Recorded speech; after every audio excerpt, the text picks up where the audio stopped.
Allez, bonjour à tous et on revient donc à nos moutons avec une terre, un peuple et un roi. Titre 4, hein. Oui, on est déjà au titre 4. Là, on va rentrer un peu plus dans le vif du sujet. Un concept que je pense pas être le seul à avoir évoqué, mais on est rare quand même sur la toile à le faire. Euh, de manière un petit peu rigolote d'ailleurs, je le dis, parce que ça a l'air contradictoire comme ça sur le papier. Je parle de monarchie républicaine. Alors c'est assez rigolo parce que normalement, tout les oppose. La monarchie, la république, sur un plan historique, tout oppose ces deux principes. Eh ben non, en fait, moi je pense que les deux sont compatibles. La monarchie, parce que elle a fait ses preuves.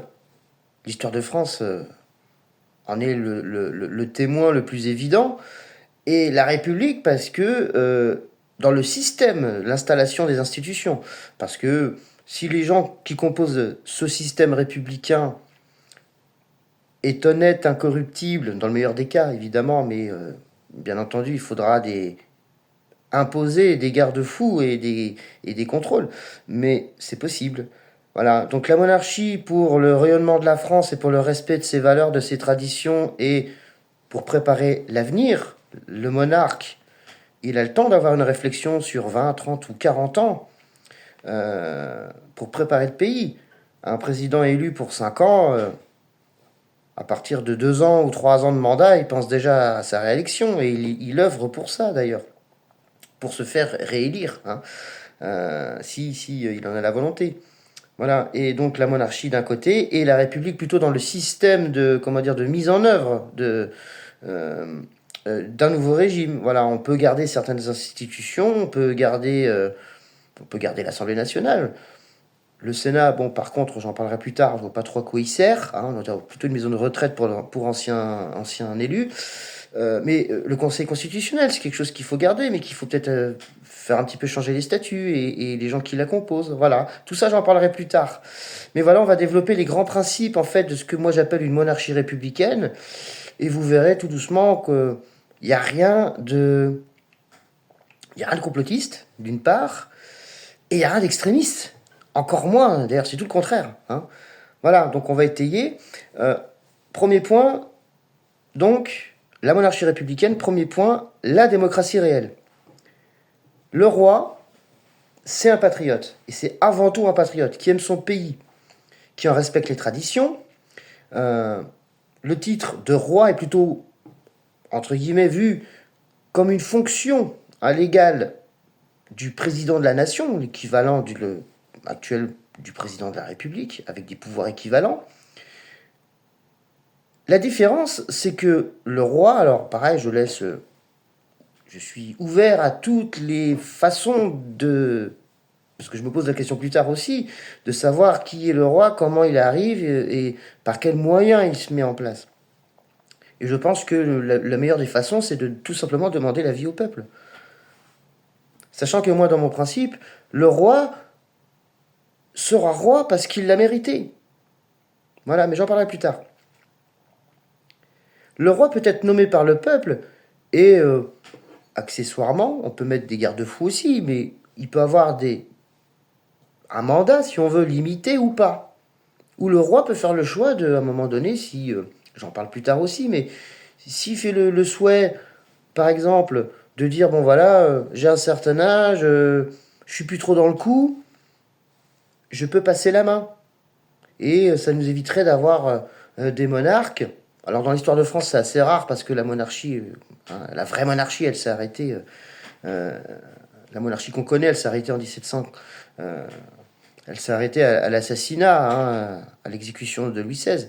Ce qu'on a eu après, ça a été un petit peu des soubresauts, mais c'était pas très clair. L'Empire aussi, c'est pas vraiment la monarchie qu'on connaissait. Peu importe, enfin, on voit bien que, comment dire, cette monarchie, elle a été plus tard, après Louis XVI, elle a été un peu plus biaisée quand même. Hein. On a des gens qui se sont pris pour des monarques, et c'est encore le cas aujourd'hui, mais qui n'ont jamais eu ce statut-là. Voilà. Donc ça nous évitera. Voilà, on a Louis XIV, mais c'est le seul exemple quand même en France. Ça nous évitera peut-être à l'image des monarchies qu'on connaît, qui existent encore, hein, comme en Angleterre, d'avoir des monarques qui vivent très très très longtemps et qui peut-être pour certaines choses, sont pas dans le coup du tout. Et on a plus l'impression que c'est le Premier ministre qui dirige le pays que feu la reine Elisabeth II qui est qui est morte à un âge, respect à elle, hein, parce que elle en a vu passer, mais voilà, elle est morte très très âgée, et on peut se poser la question de l'âge d'un monarque, comme on peut se poser la question de l'intégrité physique et morale d'un élu, hein, qui mange dans la gamelle depuis jusqu'à 95 ans, alors qu'on ne le voit plus. Hein. C'est pareil, voilà. Donc le roi n'est pas exclu de passer la main, si vous voulez. Voilà, donc j'explique hein, que le roi peut être nommé par le peuple, ou on peut rétablir ou établir, selon ce que le peuple dira, un système de succession par hérédité, mais au mérite toujours. Moi, j'insiste là-dessus, ça doit être toujours au mérite. Ça veut dire que celui qui reprend le flambeau, que ce soit le fils, le cousin, le beau-frère ou l'épicier du coin, il faut qu'il ait les compétences requises pour remplir les fonctions. Plus tard, parce que forcément, la première monarchie, quoi qu'il se passe, ça va être un peu fait, je vais pas dire à l'arrache, mais voilà. Celui qui sera là, sera là. Et il faudra qu'il fasse le job. Et comme ce sera pas forcément un... On peut pas être expert en tout, en fait. C'est ça que je veux dire. Et donc forcément, bah, le roi, comme un président, hein, il aura son conseil, il aura des conseillers, des experts, toute une foule de gens pour le conseiller. Et j'espère trier parmi les gens les plus, les plus, pas forcément les plus intelligents, mais les plus compétents dans leurs fonctions, les plus expérimentés aussi. Voilà, je ferme la petite parenthèse. Donc le roi se doit de faire respecter la vraie démocratie. Il doit faire respecter les choix et les orientations du peuple imposés aux institutions. Et suite à différents votes et sondages d'opinion, le roi, c'est le garant de la volonté populaire sur les orientations politiques, économiques, sociales et aussi la politique de défense. Ça veut dire quoi concrètement? Ça veut dire que le roi peut être force de proposition, il peut proposer une politique générale en fait hein, au peuple français, mais le président élu par les Français, le président de la nation doit être d'accord avec. Je détaille un petit peu, là je m'avance un peu, mais bon, c'est pas grave. Mais avant de faire ça, et surtout sur des sujets importants, ceux que je viens de citer, il faudra obligatoirement faire un sondage national. Et suivant les résultats de ce sondage, ces résultats orienteront la politique à mener. Ça, c'est la démocratie. C'est pas on décide d'abord et puis le peuple suivra. Non, c'est d'abord on demande au peuple ce qu'il pense ou ce qu'il fait ou ce qu'il déciderait sur telle décision. Surtout sur des sujets clivants qui mettent un petit peu la société en opposition. Ça aurait été important comme sur la PMA par exemple, hein, ou le mariage pour tous. C'est des sujets qui ont été très clivants ces dernières années. Et ça a mis le peuple en porte-à-faux. Ils ont décidé en fait de choses, on ne sait pas si c'était majoritaire ou minoritaire, on ne peut pas le savoir. Donc le roi, quelque part, le roi et le nouveau gouvernement aura pour obligation sur chaque grande décision, grandes orientations politiques, économiques, sociales et de politique de défense, auront le devoir et l'obligation de faire des sondages via des leviers qu'on peut mettre en place. Voilà, j'en parlerai plus tard. Deuxième point, une vocation natale à servir. Alors c'est quoi? Le roi n'a ni appât du gain, ni esprit de carrière. Il est élevé, il est instruit, il est éduqué pour servir le pays, défendre ses intérêts. Il n'est pas agent privé et il n'est pas fonctionnaire. Il est en haut de la cloche, en fait. Il surplombe tout ça. Il se place naturellement au-dessus de tout parti et au-dessus de toute croyance. Il respecte une neutralité philosophique sans en mettre les traditions. C'est-à-dire que le roi a une spécialité, je ne sais pas si c'est une spécialité française, mais en tout cas ce sera sa spécialité, c'est-à-dire qu'il doit un petit peu marcher sur des œufs, c'est-à-dire que sans avoir une volonté absolue, on ne peut pas être d'accord avec tout le monde, on est bien d'accord là-dessus, mais sur un plan philosophique, religieux, etc., le roi peut avoir l'obédience, entre guillemets, les croyances qu'il a, mais ça devra rester à titre privé, même si le roi doit connaître et reconnaître la chrétienté comme la religion traditionnelle de la France. Néanmoins, il doit faire preuve de neutralité vis-à-vis de des chrétiens, mais aussi de toutes les autres confessions ou toutes les croyances. Ça fait partie de cet esprit de liberté. Euh, ça fait partie de ces idées aussi auxquelles les Français aujourd'hui sont très attachés et certes, je ne sais pas réellement si c'est la Révolution qui a apporté ça, mais disons que maintenant c'est ancré dans nos mœurs et ça va être très compliqué de faire changer la vie des gens là-dessus. Voilà. Donc, moi personnellement, tant que le roi respecte le peuple et respecte ses convictions philosophiques ou religieuses, moi je pense que le roi devrait justement unir les croyances en disant simplement qu'il doit reconnaître le fait qu'il faut croire en quelque chose de supérieur, mais sans la nommer. Comme ça peut réconcilier, en tout cas rassembler tous les croyants de ce pays, et même d'ailleurs, autour du roi, parce que le roi respecte tout le monde, mais il respecte surtout la foi et la vraie passion royale. C'est pas jusqu'à une certaine époque, comme on a dit, la foi chrétienne absolue, parce que oui, on avait un roi chrétien, parce qu'on avait un pays 90% chrétien.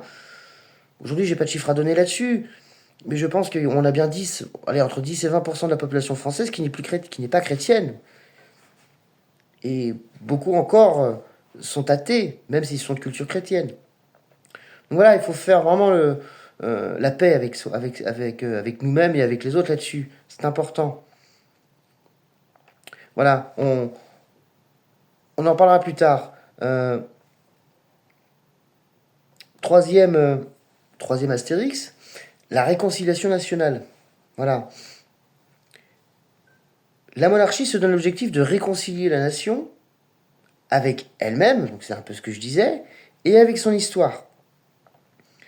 Elle propose ainsi, avec le ministère de l'Éducation nationale qui sera rebaptisé ministère de l'Instruction publique, parce que je rappelle que l'éducation c'est une affaire de parents, l'État n'a pas à s'immiscer, sauf si elle n'a pas à s'immiscer dans l'éducation des enfants, sauf si cette éducation, il est prouvé que elle se met en porte-à-faux avec certaines valeurs, évidemment.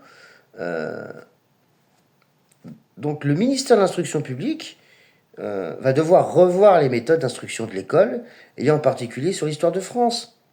Voilà. Le roman national, tout n'est pas à jeter, tout n'est... Il faut refaire, alors je ferai sûrement une vidéo juste sur ce sujet tellement c'est important pour moi, puisque moi j'ai des enfants qui vont à l'école et je fais des bonds de 12,50 m quand je vois des choses dans les bouquins ou quand j'apprends sur les réseaux ce qui peut se passer dans les écoles. Alors c'est pas trop à la campagne où j'habite, mais on voit, voilà, avec ces histoires de drag queen, travestis qui viennent visiter des gamins de 5 ou 6 ans. Enfin, j'ai vu ça. Ça m'a un petit peu beaucoup choqué. Ça m'a un peu énervé parce que, voilà, c'est pas la mission de l'école de faire ça, tout simplement. Mais l'objectif principal, en fait, de revoir un peu notre histoire, c'est simplement dire la vérité. Que l'histoire de France soit bonne ou moins bonne à des périodes, il faut le dire. Voilà, il faut réconcilier la France. Et aussi, peut-être, se réconcilier définitivement avec certains pays, hein, c'est d'actualité, hein, en disant la vérité, tout simplement, qu'elle soit bonne ou mauvaise. Voilà, donc c'est le rétablissement de la réalité historique. La monarchie, c'est quoi? Prochain thème, c'est du souverainisme durable. Le roi, donc en cogérance permanente du pays avec le peuple et ses élus, son maintien au trône intemporel garantit aux Français un souverainisme durable. Un souverainisme durable et modéré dans l'intérêt et en respectant les avis progressifs du peuple. Comme ça, il garantit le respect et l'amour intemporel d'une famille royale, mais d'une famille, d'une dynastie, ainsi que l'ensemble des royalistes. On a tout un peuple, en fait, qui fédère autour d'un homme ou d'une femme. Je parle du roi, mais bon, c'est l'image, hein, c'est comme l'histoire avec un grand H, ou l'humanité avec un grand H. Quand je dis l'homme, c'est l'homme avec un grand H. Hein. Moi, je suis autant pour avoir une reine qu'un roi. Hein. De plus, on part sur un régime historique, c'est-à-dire un régime unique dans l'histoire de France. Le nouveau système de gouvernance, nommé monarchie populaire, monarchie républicaine ou une monarchie constitutionnelle, hein, c'est plus classique, c'est un roi qui garantit l'avenir, les intérêts du peuple et du pays, pour le peuple et par le peuple. En cogérance, comme je disais, avec un système républicain où le citoyen sera au cœur. Le citoyen sera au cœur de la matrice, il sera au cœur du système décisionnaire, il sera à l'Assemblée. On parlera plus tard du moyen de mettre des gens normaux, qui travaillaient du moins, pour 5 ans, pour 7 ans, à l'Assemblée nationale. Voilà. On en reparlera plus tard. Après, je fais des propositions. Moi, je suis ouvert, hein, à toutes les propositions qui pourraient arriver, hein, en plus. Donc, le peuple exprimera ses avis, ses décisions par suffrage. Et il votera ses élus à différents échelons de la société, comme je disais, c'est-à-dire, comme c'est un peu le cas, c'est-à-dire au niveau départemental, au niveau régional et au niveau national. Au même rang que les élus régionaux ou départementaux, ainsi qu'à l'Assemblée nationale. Mais l'Assemblée nationale sera uniquement composée de citoyens qui sont, dans certains critères, hein, que j'évoquerai plus tard, mais on peut en citer un. Par exemple, c'est d'avoir un casier judiciaire vierge, d'être de nationalité française et titulaire d'une carte d'identité française, c'est un peu le minimum. Et surtout, c'est d'être, entre guillemets, apolitique, c'est de ne pas adhérer officiellement à un parti politique. Après, on a tous des influences qui viennent peut-être de droite ou de gauche. Et il y a des petites choses en plus à rajouter au sein même de la Constitution, hein, de la mise en place des députés au sein même de l'Assemblée. Par exemple, tirage au sort au hasard pour l'attribution des places dans l'Assemblée nationale. Comme ça, il n'y aura pas de clan, plus de gauche, plus de droite, voilà. Chacun aura une place attribuée au hasard pour composer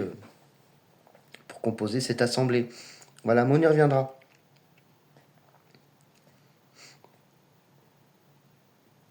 Donc, au même rang que les élus régionaux et départementaux, il y aura ce que j'appelle les émissaires du roi. C'est-à-dire qu'ils auront, à leur échelle de responsabilité, entre guillemets, la même fonction que peut avoir le roi à l'échelle supérieure, hein, à l'échelle suprême, mais à leur échelle à eux. C'est-à-dire que, alors pas au niveau des députés, mais face aux élus régionaux et départementaux, il y aura un émissaire royal nommé par le roi et son conseil pour qu'il puisse siéger en cogestion de la direction du département, de la région par exemple. Voilà, à étayer, pareil, c'est un projet à étayer.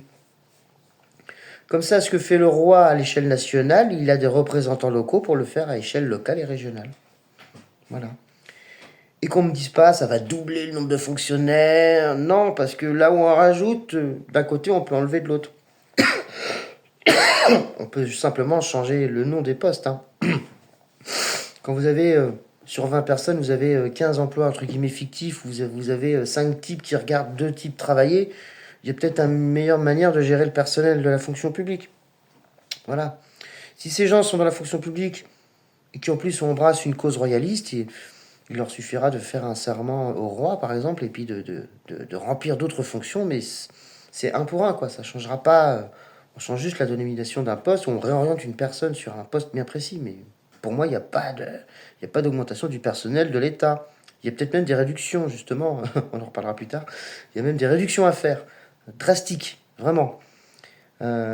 Donc, au final, c'est quoi? C'est un roi qui garantit la paix par sa neutralité, un roi qui compte sur les Français en permanence pour décider du pays,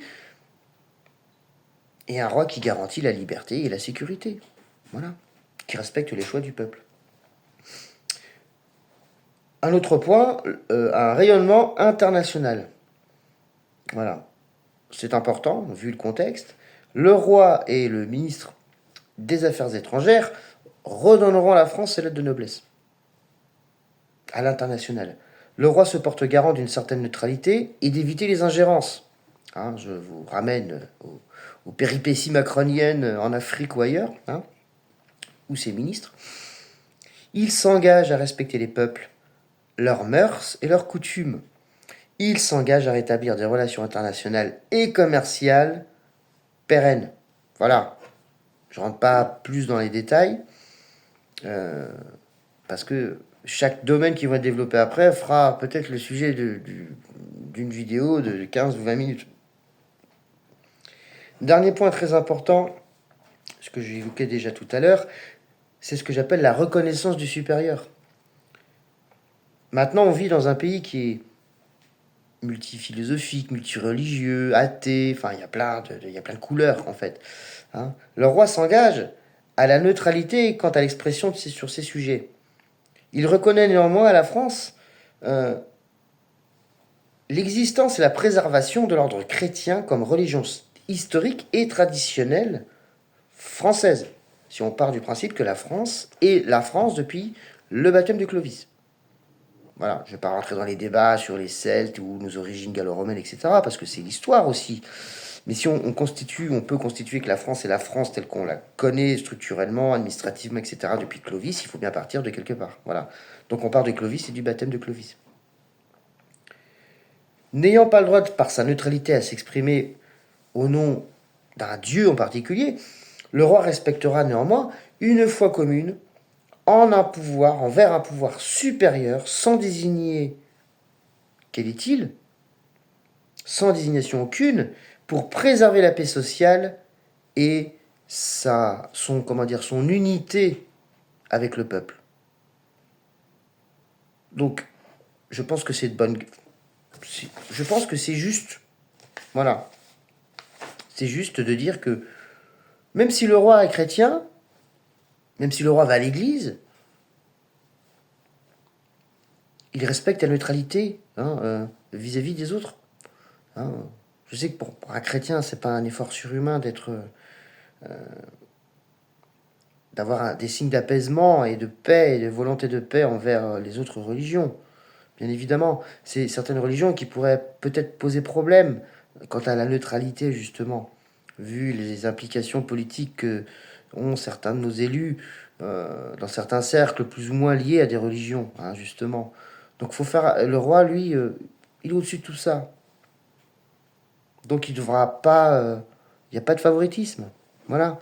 Sachant que la chrétienté, c'est une religion. C'est la religion de tradition, certes, mais c'est aussi un patrimoine. Un patrimoine historique. Je veux dire que la France s'est construite autour des églises, autour des cathédrales. On a construit la cathédrale et puis bah, oui, les choses se sont faites autour. Donc, beaucoup de nos villes et de nos villages sont nés comme ça. Voilà. Donc on va pas continuer le massacre. C'est là. Il faut préserver ce patrimoine, c'est tout. Voilà. Le principe donc le prochain point, c'est le principe de la monarchie populaire. Alors, c'est là où je vais commencer à me faire des potes. Euh, le roi doit être et rester à l'image du peuple, humain dans son comportement, simple dans ses agissements et dans ses propos. Le roi doit se garantir une vie simple et au sein du peuple, en accord avec le gouvernement et les lois sur le fonctionnement de la monarchie. Ça, c'est pareil, c'est un truc, un pan entier à mettre en place. Euh, Il y a des choses à mettre en place. Par exemple, je dis que, moi j'aimerais bien en tout cas, la résidence principale du roi, qui forcément est un bâtiment qui peut être un bâtiment personnel ou un bâtiment alloué par l'État, eh ben, il ne sera pas à Paris, mais dans un secteur dit au centre, au cœur de la France, à équidistance, si vous voulez, de toutes les frontières, pour avoir une position vraiment centrale, pour justement décentraliser un peu le pouvoir. Une résidence qui sera adaptée aux règles de sécurité, etc., à certains protocoles, etc. Bon, d'accord. Donc oui, le roi est à Paris, Versailles pour le côté protocole, parce que c'est toujours chouette de recevoir des gens, des hommes d'État, des personnes importantes dans des lieux comme ça. Il faut bien que ces lieux servent à autre chose que des visites de touristes. Donc j'ai pas de problème avec ça. Mais le roi doit garder quand même un esprit modeste. Hein. Voilà, fini les monarchies dans l'oisiveté, les monarchies en dentelle et tout ce côté un petit peu de tout ce qu'on dénonce aujourd'hui, c'est-à-dire une espèce d'oligarchie, d'ultra-millionnaire, ultra-milliardaire. Comme... C'est pas possible aujourd'hui. Il faut une monarchie qui soit une monarchie guerrière, un peu. Vous savez, c'est plus une monarchie C'est peut-être ça aussi qui a provoqué un petit peu la chute de la monarchie française à une certaine époque. C'est que, au-delà de ce qu'on raconte en histoire, et même dans la vérité historique, c'est que Versailles, ça apparaissait quand même, hein, de mon point de vue en tout cas, et la vie de la cour et du roi et tout ce qu'il y a, tous les gens qui avaient des centaines de personnes autour, ça apparaissait quand même comme un bouton au milieu du front de la France en disant le niveau de vie des gens à Paris ou dans les campagnes, et regardez le roi. C'est pas exagéré de dire que c'était un petit peu abusé sur la fin, mais on a une monarchie qui était là depuis très longtemps, qui s'est enrichie comme ferait un grand chef d'entreprise avec une entreprise qui est en place depuis plusieurs siècles, hein. C'est le même principe. Voilà, donc à un moment, il faut savoir raison garder. Et si on veut rétablir une monarchie en France, il faut que cette monarchie reste un minima modeste quand même. Elle n'a pas le droit d'être. J'ai pas dit qu'elle devrait être pauvre, mais j'ai pas dit qu'elle devrait se présenter ou être représentée comme une monarchie qui passe sa vie entre New York et Paris en jet, enfin, à l'image de nos jet-setters ou des plus riches de ce monde. Voilà, ça semble. Et puis ce serait peut-être pas dans l'esprit, d'ailleurs, dans l'esprit chrétien et, et dans l'esprit français. Voilà. Donc, c'est ce que je dis, il est préférable que le roi, dans les premiers temps, en tout cas de ce nouveau régime, soit un homme issu du peuple. Voilà. Donc, pas légitime, évidemment. Hein. Il faut un roi au regard neuf, adapté à la société française pour faciliter son adhésion progressive. Le peuple adhérera à la nouvelle monarchie par les résultats de sa politique et non par son statut. Voilà, en gros, je dis qu'il faut dépoussiérer un peu la couronne. Hein. Si on part du principe que la couronne est le symbole de la fleur de lys, c'est un symbole français qui appartient aux Français plus qu'à une dynastie quelconque ou à une monarchie quelconque, et ben voilà, on a réglé le problème. Vous savez, dans la Légion étrangère, vous avez un chant qui nous dit, c'est le chant des képis blancs, et ça nous dit, la rue appartient à celui qui y descend. Et je trouve que ça reflète bien ce qui se passe, et ce qui peut se passer encore. Le trône est vacant depuis très longtemps. Et les réseaux royalistes en parlent même, hein, sans repentance, mais ils en parlent même. Il y a eu des occasions de reprise de pouvoir, ces occasions n'ont pas été, n'ont pas fonctionné, n'ont pas été tentées même. Donc maintenant, il faut passer à autre chose. Voilà, j'ai rien contre le comte de Paris, Louis XX, ou alors, mais dans ce cas-là, tout le monde peut s'y mettre, hein, les héritiers de l'empereur, ou les héritiers détournés de l'empereur, parce qu'il n'y a jamais d'héritier direct. Hein. Louis XVII est mort, jeune, très jeune, paix à son âme. Donc c'est tous des morceaux de cousins, c'est des branches, de la branche. Vous voyez, je rentre pas dans les détails, hein, il y a des bonnes vidéos là-dessus qui l'expliquent très bien. Donc c'est même pas un héritage direct. Voilà, ils ont tous les raisons en plus de s'écharper entre eux d'ailleurs, hein, les légitimistes, ceux qui sont pour le comte de Paris, ceux qui sont pour l'autre. Louis XX, enfin très bien, moi j'ai rien contre ces gens-là, mais Louis XX, bon. En gros, il fait comprendre que si on lui donne, il va le prendre, mais il va pas se battre. Hein. Hein. Alors il fait maintenant de plus en plus, il fait des tweets, il commente, Facebook, ceci, cela. Bon, bah c'est très bien. Voilà, c'est le premier représentant d'un héritage, quelque part. Oui, c'est les Bourbons, certes. Les Bourbons, il faut reconnaître qu'ils ont fait beaucoup pour la France. Mais les Bourbons ont supplanté les autres avant eux. Hein. Et avec des méthodes discutables. Hein. Je veux dire, les Mérovingiens, c'est quand même eux qui ont construit la France. Donc si demain on a un héritier qui nous vient de Mérové, pourquoi pas? Est-ce qu'il aura plus de légitimité ou pas au Bourbon? Bah logiquement oui. Ou pas. Vous voyez, ça c'est des combats d'épicerie qui me plaisent pas énormément en fait, et ça m'intéresse pas. Voilà. Moi je pense que celui qui doit diriger la France, il doit avoir ce qu'il faut où il faut, et c'est le premier qui s'assiera sur le trône, qui donnera la messe à tous. Voilà, point barre. Et les Français lui feront confiance parce que ils le nommeront roi de France pour le mérite, et en résultat, ses actions, ses combats, parce qu'il aura repris le pays tout seul, il n'y a pas d'autre solution que ça. Voilà. À l'image fut un temps d'un général de Gaulle ou d'autres personnages illustres dans notre pays, qui se sont battus, qui ont mouillé le maillot, qui ont risqué leur vie. Voilà. Ça, c'est un roi. Si c'est pour établir une noblesse ou, je sais pas, quelque chose qui fasse penser aux Français on est encore dans l'Ancien Régime, parce qu'on n'en voit pas forcément un bon message. Après, je détaillerai un peu plus, mais voilà, les monarchies légitimes, moi, j'ai pas confiance. J'ai pas confiance. Voilà. Donc cette nouvelle monarchie, voilà, je le disais, elle est légitime. Euh,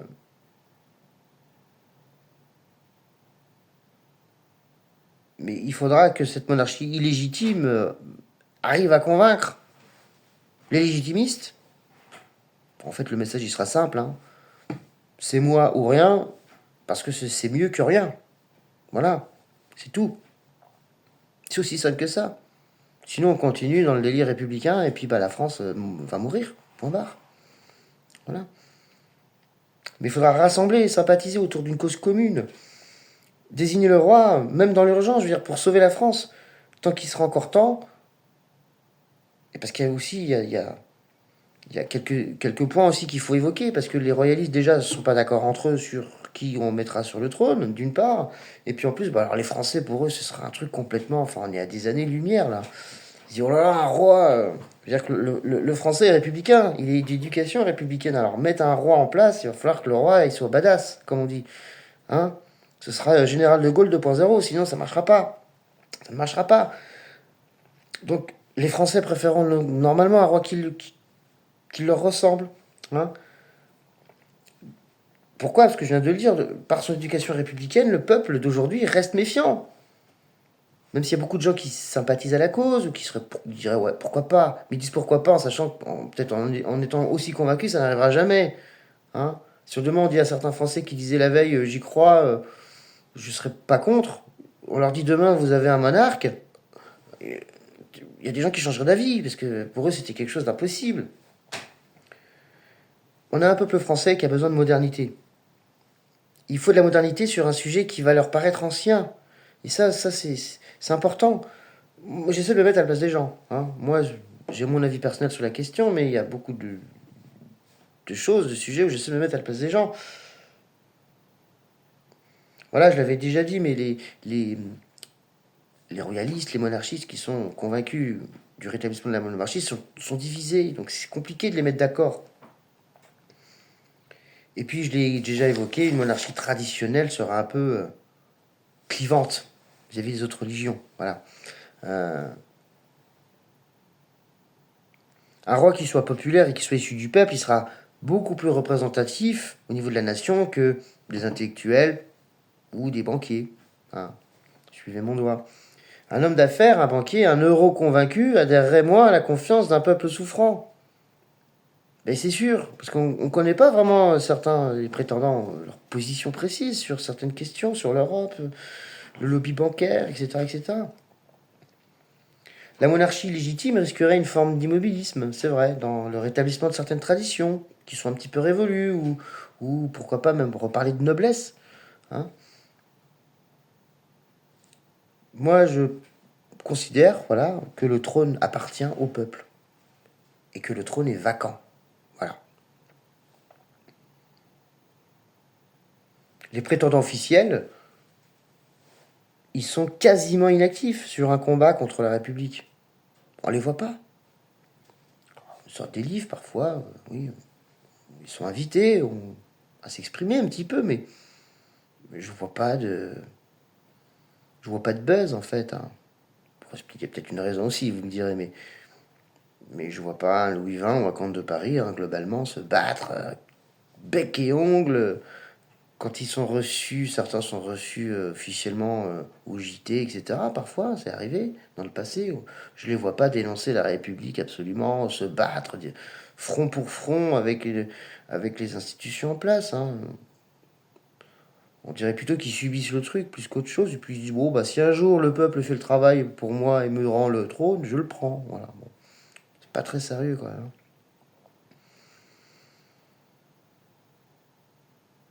Les familles qui héritent légitimement du trône, soutenues par la lutte royaliste et ses organisations, ont largement eu, hein, je l'ai dit tout à l'heure, mais ils ont eu l'occasion à plusieurs reprises de reprendre le pouvoir et ne l'ont pas fait. Donc voilà, c'est foutu, les gars. Et le futur roi de France et sa famille prendront place sur le trône pour le mérite des combats menés pour le peuple, pour leur amour du pays et le respect de la population. Le trône, il se mérite. Voilà. Le trône n'est pas un dû. C'est le peuple français qui devra décider qui méritera d'accéder au trône. Voilà. J'en ai fini avec cette partie et je vous souhaite une bonne continuation.